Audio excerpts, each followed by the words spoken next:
Cili mendoni se do t'jetë skenari PDK-s, LDK-s dhe AK-s në parlamentin e ri? Faleminderit për pyetjen, nuk besoj që zoti Kurti do të ndryshojë qëndrimin e tij që zonja Haxhiu do të jetë kryetare e parlamentit. Sepse domethënë është besuar atij, por plus që kush e njeh zotin Kurti e di që ai ka një vazhdimsi në gjërat e veta dhe do të tregojë që ka pasur drejt. Kështu që ajo duke në drejtën e asaj që ka ndodhur vitin e kaluar, kur nuk është votuar ajo për kryetare e parlamentit, mendoj që në këtë rast i ka votat dhe do të votojë zonjën Haxhiu për kryetare e parlamentit të Kosovës. Është jashtë çdo dileme dhe do të ishte një surprizë shumë e madhe në rast se zoti Kurti do ndryshonte mendim. Do të ishte ndoshta një nevojë e tij më e madhe se sa kjo që po them, që nuk kam mendjen që e ka në këtë moment, që të domethënë ndryshoj mendim, po besoj që zonja Haxhiu edhe nga domethënë opinioni i përgjithshëm pritet që të jetë domethënë kryetare e parlamentit. Në këtë pikpamje nuk ka asnjë gjë çfarë bëj opozita, ai ka votat të rregullisht. Domethënë diskutimi ka qenë në këtë pikpamje hym në një normalitet parlamentar. Ai që ka votat, ai zgjedh kryeparlamentarin. Domethënë të tjerët mund ta votojnë ose mund mos votojnë ata që janë në opozitë, po se mbi gjë është kjo. Kjo ta kthen edhe një herë diskursi i vjetshëm, domethënë vetëm dy fjali që ka qenë komplet i kohë diskutimi me votu kryeparlamentarin ose kryeparlamentarin e VV-s dhe vendosjes, për shkak se nëse do i kishte votat do ta bënte, siç do ta bëj Sarrave, sepse ka votat edhe kjo është më qartë. Çështja e zgjedhjes së presidentit të ri mund të jetë një kal troje, ndoshta mund të rrëzojë apo dëmtoj stabilitetin politik. Apo të gjithë janë të bindur në spektrin politik, e kanë fjalën që zonja Osmani është emri i duhur për të vazhduar përpara. Kujtojmë këtu që e vetmja kandidate aktuale që ka shpallur kandidaturën e saj është vetëm zonja Osmani, apo jo? Po, deri tani kështu duket, zonja Osmani bën një lojë shumë aktive që të tregojë, domethënë që të rizgjidhet, duke treguar rolin e saj, madje dje edhe sot ka dalë kundër shtrejtimit të rrymës elektrike për të satën herë në Kosovë. Domethënë duke treguar që është përpara afër njerëzve, edhe pse në të kaluarën ka pas çështje publike dhe të kësaj natyre në cilën ai nuk është bërë,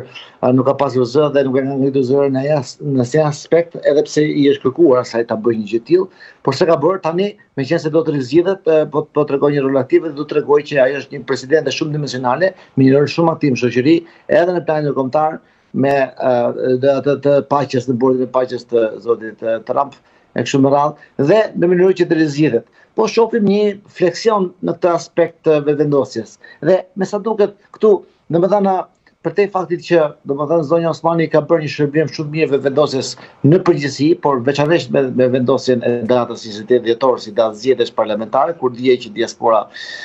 Mërgate e Kosovës do të vinte këtu të votonte siç votoi, bëri një diferencë shumë të madhe pjesëmarrja e Mërgatës fizike kësaj radhe, edhe kjo i garantoi vendosjes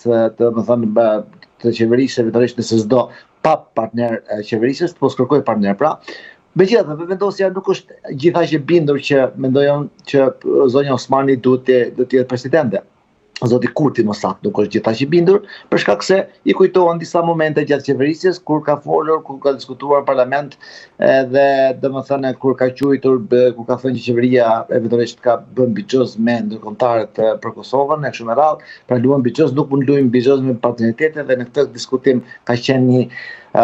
fjalimi i saj në nëntor 2024 në parlament, në fjalimin e saj vjetor, dhe ajo nuk është një gjë që është ka përdjerë direkt nga zoti Kurti. Për te shërbimeve të mëpastajme që ka bërë zonja Osmani, zoti Kurti nuk besoj që e ka harruar atë moment kyç. Por a ka Kurti një alternativ ndaj zonjës Osmani aktualisht? Një moment. Dhe më merr mend që marrëveshja e tyre është shumë, meqense ajo ka bërë disa nivele, disa biseda me aty, domethënë me kryetarin e lëvizjes vendosje, atëherë ideja është kështu. Unë nuk i kam votat, ka thënë besoj ai, që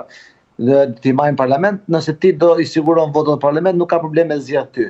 Nuk besoj që do të jetë skenari i tillë. Kështu që këtu zonja Osmani mendojon përpërtej diskutimit publik që bëhet apo rolit të saj që është në, domethënë si presidente dhe aktivitetet e saj, në kuptimin e saj që po zihet nga tani deri në